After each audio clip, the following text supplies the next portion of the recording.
تذكر يوما كنت تعانق دمعة الفكر تناجي الله. السلام عليكم ورحمة الله وبركاته. كيف حالكم يا شباب؟ إن شاء الله تكونوا طيبين. معاكم أبو شلو، واليوم رجعنا لكم بمقطع جديد، ومثل ما قرأت الشباب بعنوان المقطع اللي هو طريقة ترجي حسابك المسروق في ثواني وبدون ما تكلم الدعم. وقبل ما أبدأ المقطع يا جماعة الخير، حاب أقول لكم من العايدين الفائزين، وكل عام وأنتم بخير وصحة وسلامة، وإن شاء الله ينعاد علينا وعليكم بالصحة والعافية. طبعا اليوم يا جماعة الخير، مثل ما قريتوا ومثل ما قلنا بداية المقطع، طريقة كيف ترجع حسابك المسروق. طبعا الطريقة هذه يا اخوان بدون ما تكلم الدعم، وسهلة جدا، وبرضه متطلباتها سهلة جدا. يعني ما راح اقول لك اعطني ايصالات، وما راح اقول لك اعطني طريقة دفع، يعني بس بحاجتين، واتوقع انها موجودة عند الناس كلهم. ايش الحاجتين هذه؟ الحاجتين هذه اللي هم اسم الاي دي، اللي هو اسم الايد الحالي. طبعا اذا ما كان عندك اسم الايد الحالي لازم تروح تجيبه من يعني منصة مرتبطة، مثل ايبك جيمز، مثل اي اي حقت لعبة فيفا، حقت كال اوف ديوتي، اي شيء. حاول انك اهم شيء تطلع لك اسم الايد الحالي، ويكون عندك الايميل اللي انت مسوي فيه الحساب، اللي كان مربوط في الحساب طبعا. اوكي. الان وش تسوي؟ تروح عند هذا الموقع. اوكي، هذا الموقع بحط لكم رابط في الوصف. تروح عندي هنا تحت على اليمين راح تحصل خيار ازرق اللي هو اونلاين اسيستنت، تضغط عليه.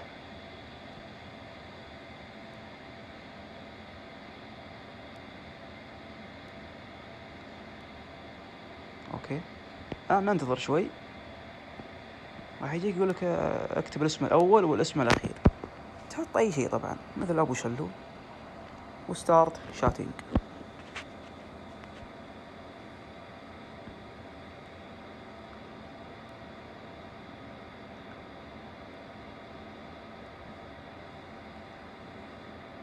اوكي، الان حيقول لك انا وش اخدمك فيه. هذا هو بوت طبعا، بيقول انا وش اخدمك فيه. تروح انت تختار اكاونت ريكفري اللي هو استعادة الحساب. بعد كذا حيسألك يقول لك هل انت يعني لديك حق الوصول الى الايميل؟ تضغط يس. حيقول لك الان ادخل الايميل. اول شيء حيقول لك ادخل الايميل، هتسوي الكوبي للايميل، راح تيجي هنا وتحط الايميل زي كذا. بعدين هيقول لك اكتب اسم الاي دي اللي مثل ما قلت لكم اسم الاي دي الحالي.